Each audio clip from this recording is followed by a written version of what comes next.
Welcome, everyone. Welcome to the Dine Your Way podcast. I'm Claire O'Berry, and I am your host.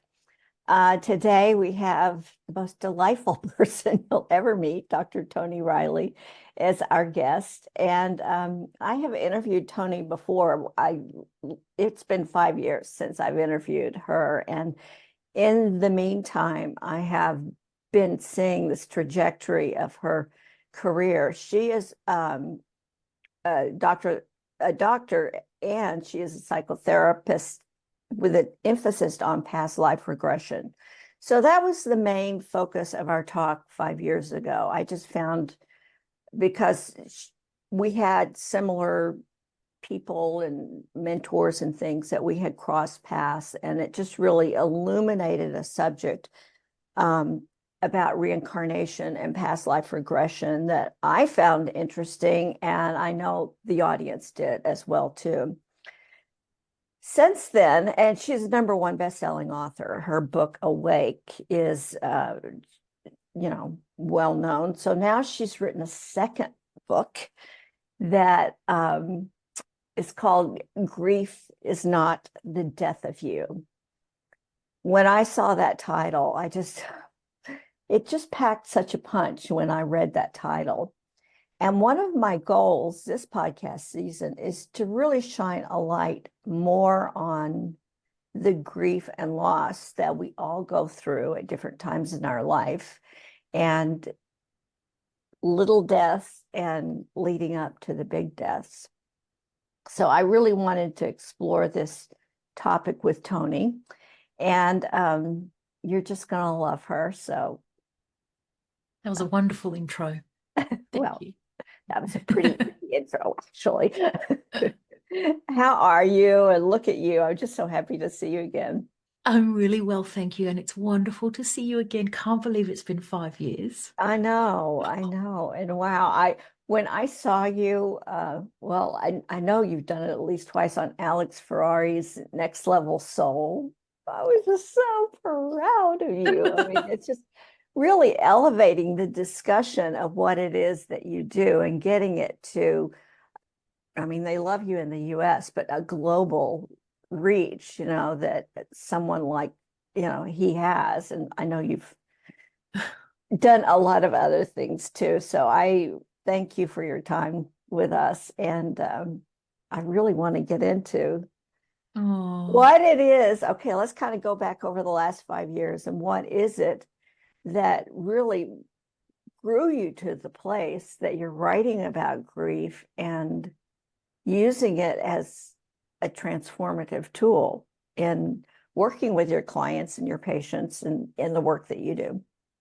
Oh, Claire, I feel like the thread, perhaps from the beginning without me realizing, was potentially always grief, but it took a real long time for me to come back to it and realize that it was always an important thread, if not the most important. For you personally, or your clients, or both?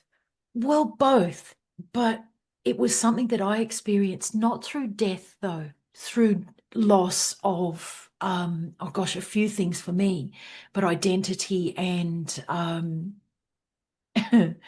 I think that dark night of the soul where you thought that things were one way, but they were actually going the way they ought to. But it was such a shock to realize that the catalyst of everything was yourself, or in my case, it was me. And it was like, oh my God. So there was a grieving process that went with that. It lasted for years. Yeah. And I think, aside from my own personal experience of it, that probably it made me 100% realize that you've no control over it, none. And I think that it's the first time in actually everybody's life when they experience grief at this depth, they know 100% that they're not choosing it. People who haven't maybe think that you're choosing it, but you're not choosing it because Why would you choose it? Exactly. And I feel like it's one of the things that I work a lot with is the past lives and reincarnation, but really the purpose of this life. Ultimately, it's all for this life, really. But I came up with this bit of a triangle, and it's so simple. It's birth, grief, and death. These three pinnacles of each life that we lead. And it's Yeah. like, it's grief being, and it depends when it happens for people in their lives. For some, it may be very young, and some Mhm. a lot older, but it doesn't matter when. But it's a pinnacle because what I see it does is it's a gateway to wisdom. It changes people at the core of who they are as that human in that lifetime. And I think it's, Definitely. I mean, for some wisdom, for some maybe not, but it yeah, definitely changes the trajectory of your life for sure. you are never, ever the same Mm-mm. going through it, coming through it, being out the other side. You're just a different person from it. Yeah. And it's quite extraordinary. But something that I noticed with it is, and I think it's because you realize you didn't choose it, is it grows this empathy for other people. Suddenly you start to think when people are maybe saying they're depressed, and if you had no tolerance for it and be like, why don't they get over it? You realize, oh, maybe they're not choosing this. And that's what I feel like is so important with grief is it builds tolerance and empathy for other people. Can I just challenge you on one point? Yeah. Because I find in the people that I work with in the space, they're very uncomfortable with grief. Oh, yeah. They're very uncomfortable with giving bad news to a patient, or not everybody, but some people are really good with grief and the empathy part that you were talking about, and others are very uncomfortable and very I hate to use the word clueless, but it's just out of touch with their feelings to the extent that they brush it aside. And the only challenge that I'm making is that I don't see that in people. I think there's an opportunity for that, but I don't see that even in myself, I mean, this is why I want to focus on grief this season and a lot of the things, and why I wanted to talk to you is because I work with people up until death, and then I'm pretty much out of the picture. And Yeah. that suits me just fine. Other people are better at grief and bereavement. And if I have a client that needs that kind of support, I know who to send them to. Yeah. And that's not me, but I want it to be me because I'm just admitting my own discomfort with that. Yeah. So anyway, I didn't mean to sidetrack you, but I want you to go back to that pinnacle that you were talking about. But I don't for a moment think that that's a sidetrack. I think it's just a key um, pinnacle for us to discuss. I yeah, wonder, I wonder if I'm understanding what you're saying, but I think that p people don't necessarily grieve for the same things that other people grieve from. right, And I think that there's an right. assumption potentially with death, particularly, Yeah, that there's going to be this devastation and this sadness and this deep grieving process, but it's not always the case. right. And I think what we might find is when someone's actually dying or someone does die, maybe they had their grief for at another stage in life or for something different where they experienced that uncontrollable sense of whatever, flatness or depression or sadness, but at this sensation that they're out of control. So that's something that I notice in my work is people don't always grieve for the same thing.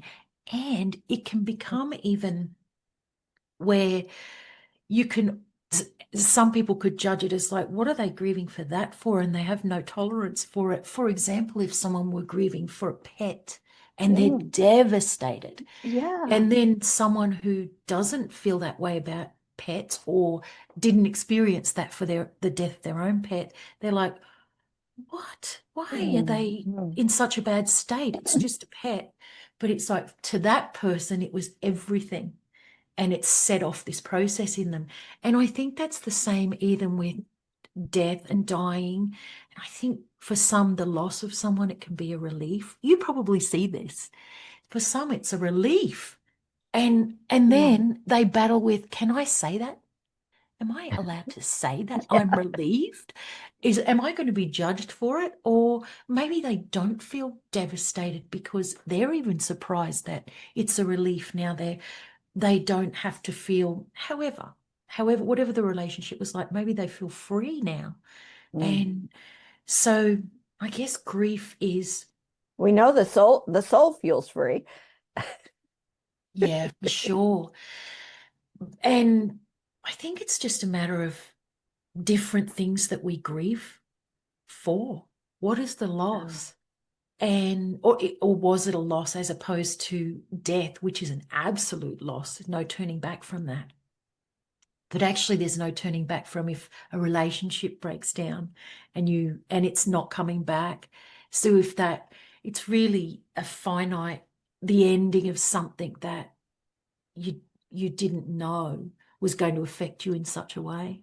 So in your own, I mean, you don't need to get into it if you don't want to, but in your own personal life, what were those points where your loss, your grief put you on maybe a different trajectory, and how did it change you after that? I think the the grief that I experienced, I'm calling it the dark night of the soul. I don't even know if that's the correct term, but I felt like it was a bit of a loss of my identity Mm, where and for me it came around through a marriage. I did mhm, have a lovely husband, mhm. but in the process of this, it was 16 years for me and we had three children. But Wow. when I became very I guess not being myself. I wasn't being myself. And I was very aware of how much I'd changed from when we met to how I'd become. And it was all about, not about him, but I didn't know it was not about him then. Of It was course. like the blame game, you know? Of course. And then when as things progressed and I became so oppressed and I thought I can't do this anymore, I have to get out. And I did, and I felt liberated with personal freedom Mm-hmm. or that I could be myself again.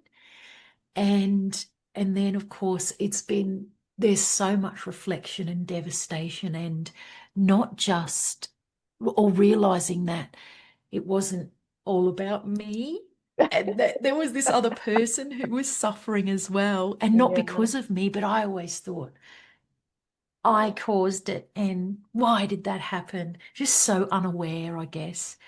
And then I think that realization came where I was the catalyst of the way that I felt and what had happened and from the start.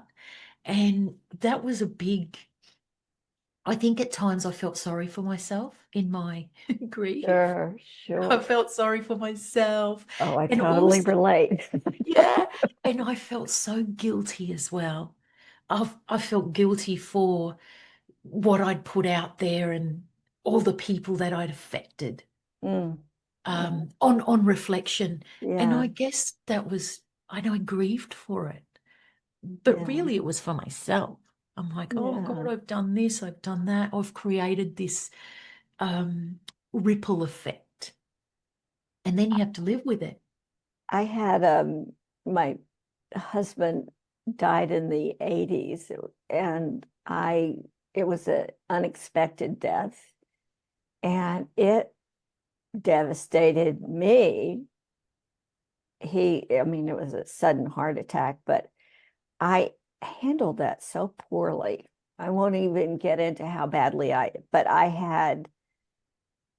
I almost would have to say I was almost wallowing in the drama of the grief. Yeah.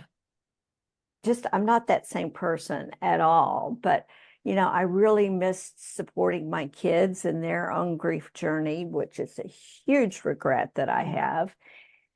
But it was probably a year and a half before I got out of that spiraling down syndrome and starting to come out of it. And again, I'm sure there's no time frame for coming out of it. But one of the things that helped me come out of it was someone who was a therapist very much like you, and she just flat out said to me, you need to let, and this isn't what she would say to everybody, but what she needed to say to me, you need to let this go so his soul can carry on.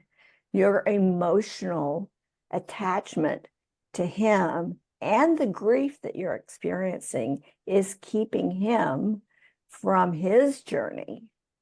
And when it was presented to me like that, I was like, okay.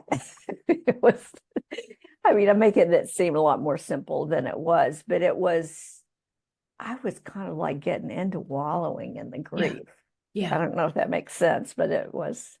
I think that one thing I'd like to say is there shouldn't be any, don't put yourself down for the experience that you went through because it's meant to be. But I do think grief is a wallowy thing. I really do. I Mm, think, and wallowing in some ways, I think it's deep introspection. Maybe for the outsiders, wow. it's Okay. wallowing. But what if we're not wallowing, then we're not reflecting. And it's just, it's so tumultuous, but it's this extraordinary growth that happens as you come through it. And as you said, it takes a long time. I don't think we can be the person that we become without it. So, Mm, and wallowing is impossible to not be a part of the process. Wallowing, feeling sorry for ourselves. And really, why shouldn't we? Be, particularly you're taken by surprise. And I think no human really knows what it's like to feel this way until you do. mm. And then I don't know if we get out of wallowing either. It's just part of the process.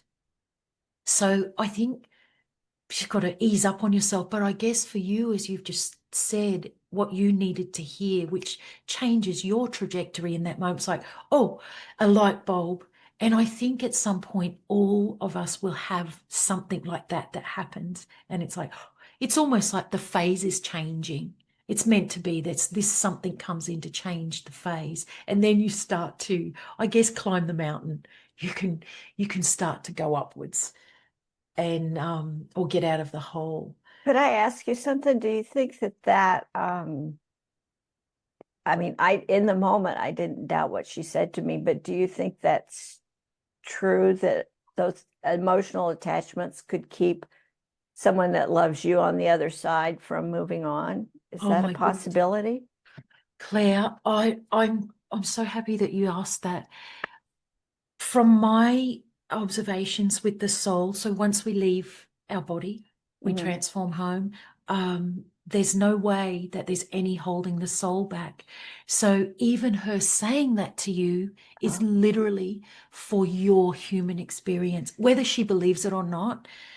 She has said that for your human experience, but there's the soul, the moment that we leave our body, it's completely detached from the human experience. okay. So anything that is said to us or that we feel, or particularly the impact that we feel that creates the grief, it's for us. It's for us here because we're still here living. And I think, I hope you don't mind, but I feel like I'd like to mention suicide as obviously another way to die. Right. Go But I ahead. think it's got so much triggering, I think, indoctrination around it. Hmm. And I think something that, Cultural indoctrination. oh, cultural, religious, how we should feel about it or see it or view it. Mm-hmm. But really, it's another way to die. And something that I discovered with all the reincarnation work and working in that transcendent space is the human experience is to experience emotion. And when somebody dies in whatever manner, but if we talk about suicide, what's happening is they are leaving, they're going to peace, but what's happening is it's affecting so many people here. And not only does it impact the close people who may then go on to feel guilty or relieved or however they feel, but it affects the wider population, because particularly if they're of profile, then they're all over the news, and there's other people who start to think about, oh, when it has happened to them in their life or someone they knew, and what if it happened to me? So it triggers all of these emotions for so many people. But that's what it's for. That's what it's meant to do. I think it's hard for people to understand that emotions, particularly the harsh ones, they're part of our experience, and they're meant to be. Mm. Yeah. Ooh. Yeah, I mean, that does come up, and you do see the societal culture around that person Yeah. treat death differently. Yeah. And then you get into this whole complicated grief cycle where you don't get to go through the traditional rituals to support you in the loss of a loved one because it has that onus on it. Yeah. Yeah. Mm. Yeah, it's a big thing. I really want to, that's one of the grief perspectives that I'm going to write about in the book. My book's not out yet. It's in Oh, process. oh, okay. Yeah.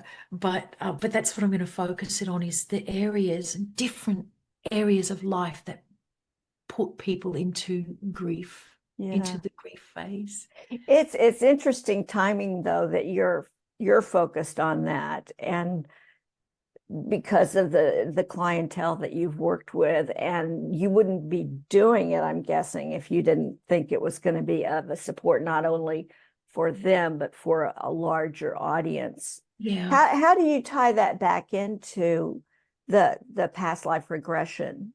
I'm just curious. The past life regression even expanded, shall we say, into what I called recall therapy. Mm. Because what happens with the past lives is sometimes it's just a gateway for someone to be communicating with their own soul, as opposed to, so sometimes they're not always going into a past life, but when they do, it's to help them understand the same feelings that they might be experiencing now, or Yeah. maybe similar circumstances. But really, it's a gateway to communicating with their soul. So the recall therapy is so helpful for absolutely anything but grief. And can I say, when people are grieving, if they come for a transcendent experience, maybe they come along thinking they're going to see their person in a past life. Mm.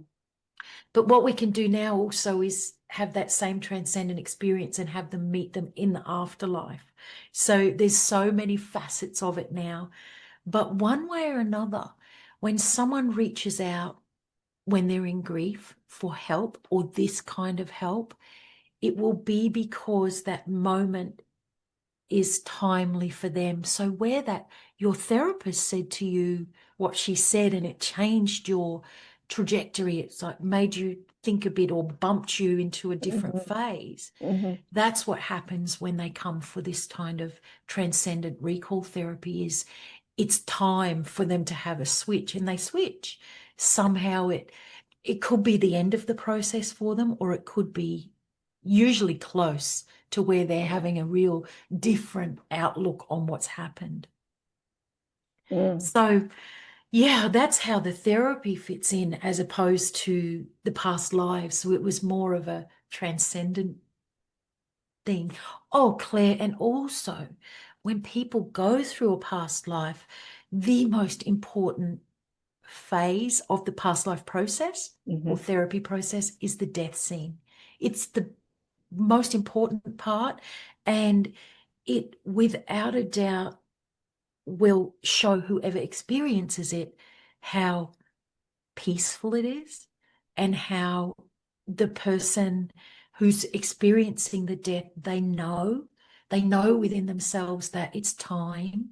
And even when the death is unexpected or sudden, that soul still knows. Mhm. Also, I think I would so love to hear if this is some of your observations on the deathbed, but certainly when they go through it in the past life process, they they're immediately free afterwards, but in the lead up, there's fear maybe, but still there's a peace or a knowing that Mhm. I'm going. And also the body or the soul detaches from the body. So when the death is painful or frightening, they detach and almost don't have to suffer what we would perceive as the Right. most hideous suffering.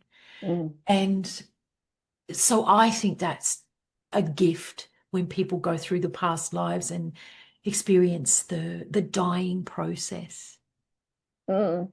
Well, I mean, nobody knows what someone's going through on the deathbed. I mean, you are projecting your own whatever you're Right. seeing or feeling, and most of the people that I am honored to be with at the end of their life are getting excellent palliative care. Yeah. So they are not, for the most part, fearful or anxious. And if they can articulate that they are very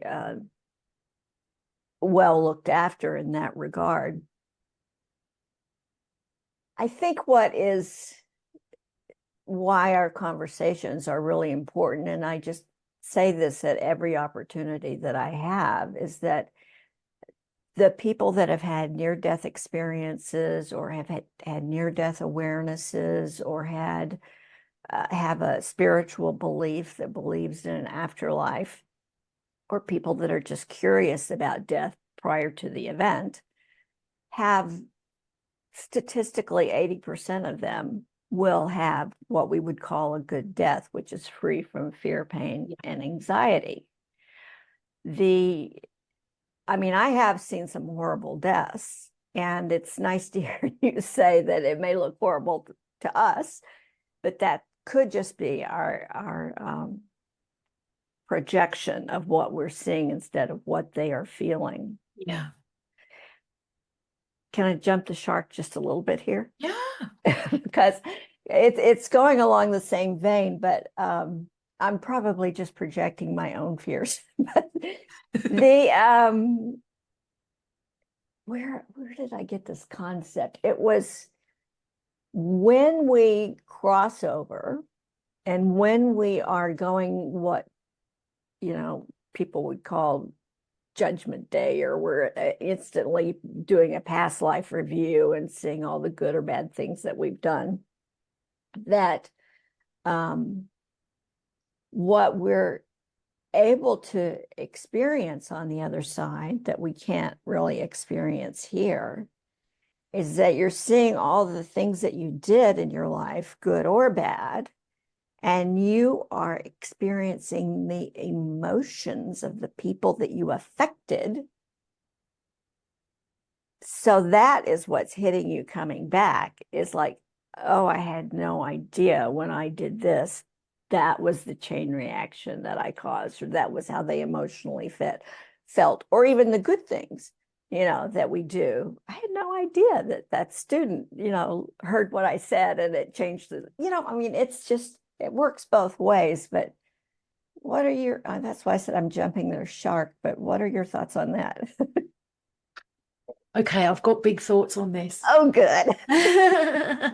So I think even what you described there, and I know that many people have written books about us having Judgment Day on the other side, or we have our review, but Mm. even those things are for our human experience, because actually when we pass over and we're soul energy again, there's not even a capacity to feel emotions. It's that incredible nothingness that's everything, and it feels, people who have a near-death experience or certain transcendent experience will get to feel that indescribable sensation. Mm. But so even I think when people start to think about having a life review and they're judging themselves, it's lovely to be aware of other people's feelings and how they felt about what you did or said. But it's also another reason to torture yourself for what you've done and said, when really what we know from reincarnation is every single thing that happens has a purpose, and it is to trigger an emotional reaction. So this is not to make us cold or detached from the fact that we've created feelings in someone else, negative ones, when we hurt their feelings or really hurt them. But ultimately it gives them a chance to feel that emotion, and later to take responsibility for Grow how they from it. felt. If Mm. it's outright being nasty to someone, then I guess that's a different reflection to when there's no intention and someone's insecurity mistook something that you're not even aware of that you did or said. Hmm. So then it's a whole big convoluted but organized plan of people experiencing emotions, and we're all going to create them in other people or poke them, and just how it is. And I think one of the big things that probably we all spend our entire life doing is learning to take responsibility for ourselves, for Hello. our feelings, Mm. for what we put out there, for Yeah. what we accept back, all of those things. But I think that's ultimately what the purpose of life is, to get to that point where you're basically calm about almost everything. And it's not a detachment because you don't care. It's just that you come to this realization that when people are in drama or grief, whatever it is, it's an experience for them to have, and you don't have to get caught up in it. That way you can actually support rather than, you know, falling into the hole as well. Yeah. Well, and I think that is another big challenge that people in our society have, is a proper way to support others that are going through grief. Yeah. And we just don't do that well at No, all. no. Does It's your does your book, will that shine a light on maybe some better approaches? most definitely. But I think, Claire, I hate to say it, but I think that it comes back to, until people have experienced grief themselves, it doesn't matter what caused it, until they've experienced it themselves, Mm. it's almost impossible to empathize in the way that would be needed for the person in grief. So it's almost like grief sets you aside and removes you from everybody, because you're not understood, and you're not. You don't understand yourself even, but you're not understood by anyone. And I think it's part of the process. It makes it so powerful, certainly when you're out the other side. And I guess really, who knows what to say unless they've been through it. Oh, it's Yeah. okay to talk to them about their loved one. It's okay. But most people be so afraid to bring it up, not knowing what to do or say. Whereas it could be the most wonderful thing. Or in the case of the spiritual bent of work that I do, to go up and say it was meant to be. Oh yeah. No. No, don't say that. And these kinds of things that people say, thinking they're helping, it's like that's Yeah. not helping. No. Because I think that it's meant to be is for any individual to arrive at themselves, to Correct. have that philosophical outlook. Yeah. They get to arrive at it. We don't get to Yeah. tell them that that's how it is. So, yeah, I do think that this book will give people some thought and have them reflect on being more comfortable with people in grief. Hmm.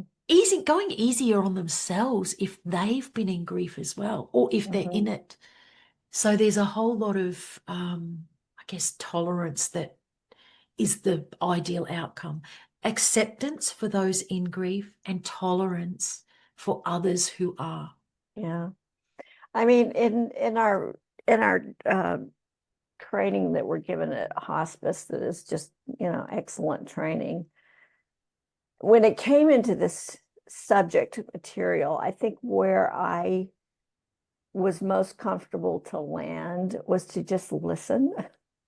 Just listen to what they're going through, and don't offer advice, and don't try to fix anybody. Just listen. And Oh, that's been a great for me, being in that space and practicing that skill itself of just holding them, being with them, holding, metaphorically, holding that space, and just allowing and witnessing and listening to oh. what they are going through. Claire, you know what?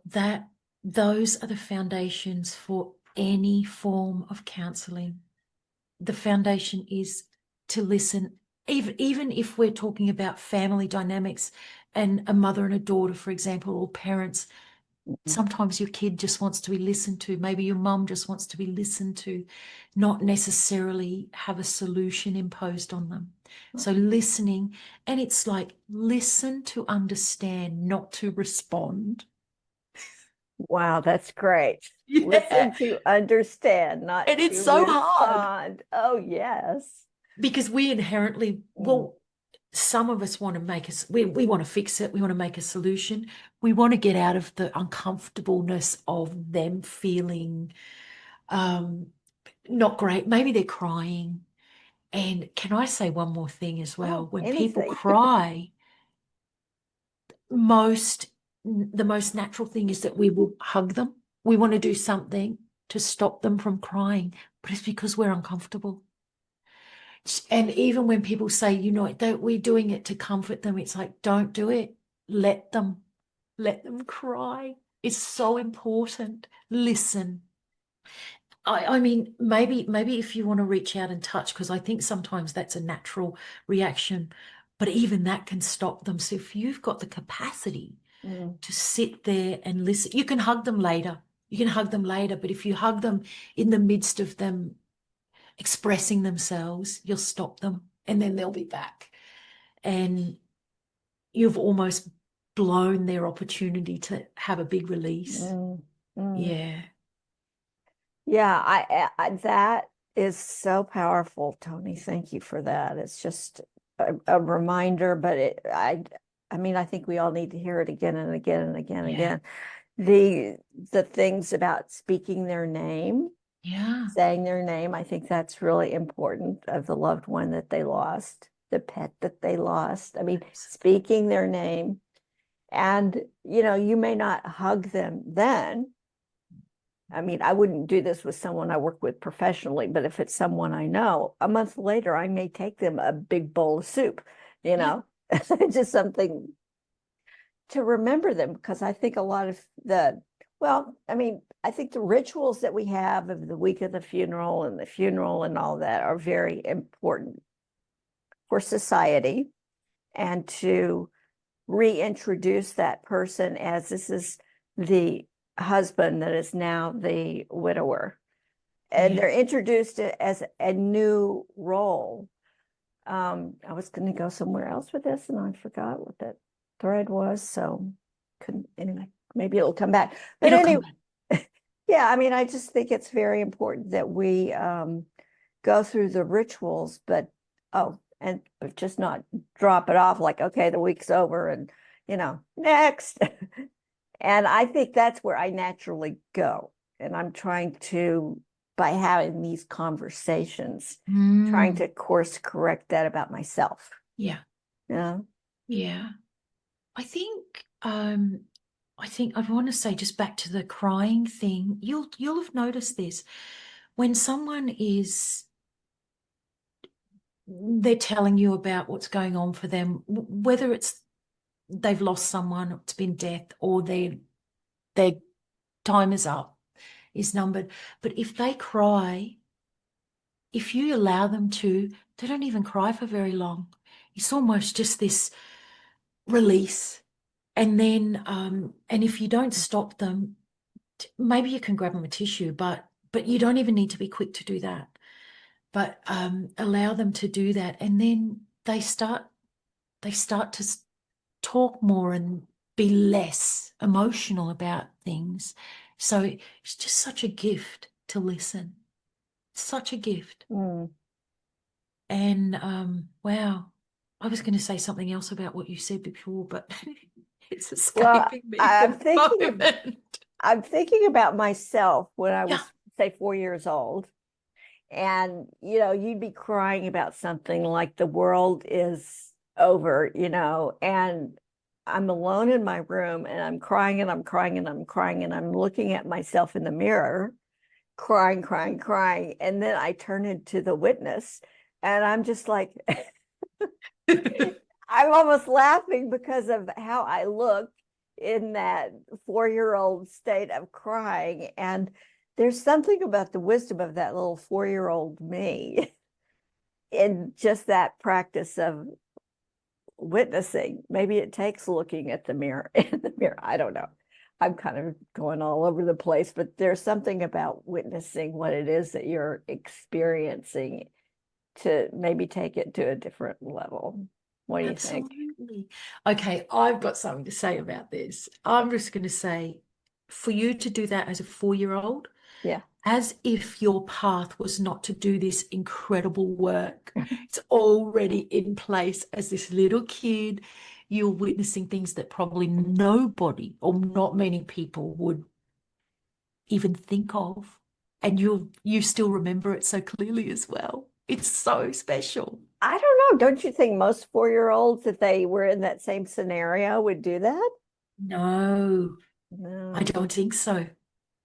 It would be so interesting to ask. I think it's a real well, it's the trajectory that your life took, and as it did perfectly. Mm, It's like, wow, you were right. You were underway for these circumstances from little kid, which is true for all of us, really, but yeah. such important. Well, it's important to, because, when you're around death and dying, or you're around clients that have traumatic experiences, 5 a day or 4 a day or, 5 a week, whatever, it can take a toll.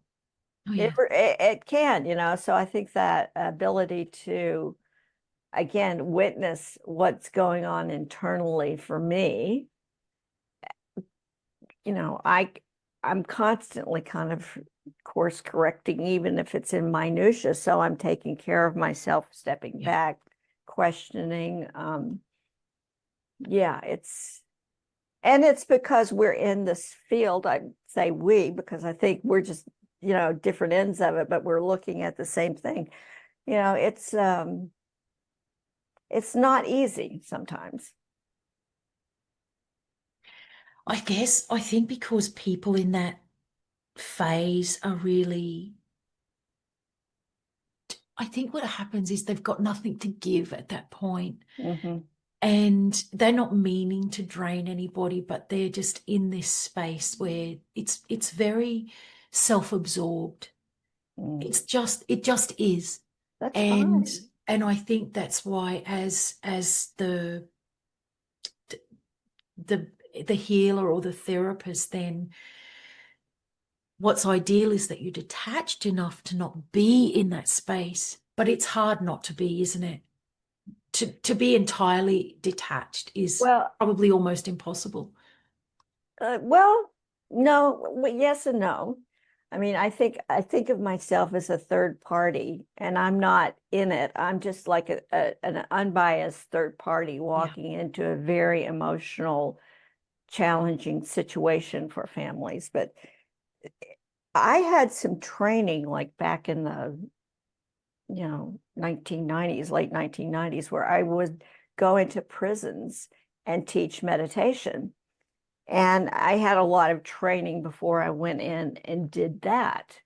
And I mean, it was like Folsom Prison. It was not Alcatraz, what's San Quentin. I mean, really hardcore, situations that you're walking into. I mean, I won't even get into the stories of that. But one of the benefits that I got from that training that I apply right now is that you can't con a con, and you have to be authentic because nobody can spot it faster than these people that are in prison. And so the imagery or the training that I received was, you have a glass partition between you and everybody else. You go in with your heart open, but you have this glass in front of you that nobody can get into. And it was just imagery and a metaphor that, works for me. This idea of witnessing works for me. But yeah, it's helped me to be in this space without it affecting me. And I'm not saying it doesn't always. Some cases are more impactful than others, or are teaching you different things. But yeah, I mean, I do have to be like unbiased and a third party. And Yeah, totally. Unbiased and a mm, third party, yes. Oh, Claire, I really want to ask you, when you were amongst the prisoners mhm, or the men, mhm. did you, Women too. I went to women's oh, was it prison. when women, the Women. people, Mhm. did you see that they were um, just hurt or emotional people just like anybody else? Oh yeah, you constantly walked out of there going, but for the grace go I, Yeah, really, yeah, because they are just for normal people. yeah, Some are definitely more manipulative than others yeah, yeah, and would take advantage of you if they thought yeah, they could. yeah, And I think that's where you hear about stories about guards helping prisoners escape, or, and, but that's not the training they received. I mean, you just don't get that close in those scenarios, but you can be openly present with people yeah, enough to see they're great people, yeah, they're great people. yeah, They just made a huge mistake. yeah, And, because they're behind bars, they are learning and growing in a way that they wouldn't if they were out there criming, yeah, you know. yeah, And yeah, it's for the ones that are in there that take it as an opportunity for personal growth, and they have the educational resources, the libraries, the people that speakers or people that come in and out to support them. I mean, there are just some more progressive prisons, and there's some that aren't. I guess my big takeaway from that experience was that if you were going to commit a felony across a state line, because then it becomes a federal offense instead of a state offense. And you don't want to be in a San Quentin. You don't want to be in a state penitentiary. You want to be in a federal penitentiary because it's so much better than, wow, yeah. I mean, that's kind of a silly takeaway, but that's because I wow. wouldn't be a felon. But if I was, I would cross a state line. Oh my goodness. Yeah. So, yeah, wow, isn't life just so interesting where it sends you and what you've come through and where it leads to? Yeah. And here you are now doing this amazing, amazing work with Well, you death. too. You too. I feel like it's this time, it's time, and it has been for a while now, but it's time for the perception of death to really change. And do you feel like it was really different back in the uh, back in the day, so long ago throughout history? You can see, and probably even in cultures that are not westernized now, they probably still have a different perception of death. or a more positive one, not fear-based. It's more revered than now in Western culture. It's predominantly feared. Yeah, I mean, I think there are good and bad things to Yeah, how it was done before to how it is done now. yeah, I mean, before 150 years ago, we were small communities and you knew the people that were dying and you would support that family in a yeah. way that we've lost, quite We've frankly, lost that here. connection. We've lost that connection. But I don't know. I see, oh God, I hate to just say it because I'm very much a Christian. So, I mean, and I have a lot of belief in world religions and that we're all going to the same place. But I think particularly Catholicism, Christianity, whatever, this whole concept that's been taught and layered on us about being a sinner, Yeah, going to hell, things like that are in some ways even more articulated now because of social media. And so you're seeing these real polarizing extremes that, you're going to be able to see people like Next Level Soul that just kind of inspire you. And okay, this is, what's on the other side is fantastic. Or you see some real harmful, scary things that make people judge others or believe that they or judge themselves, that they're going to spend an eternity in hell. And that's pretty damn scary. it is. It Mm. is. And yet what's actually happening is they're living the hell here Oh, in fear. It's here.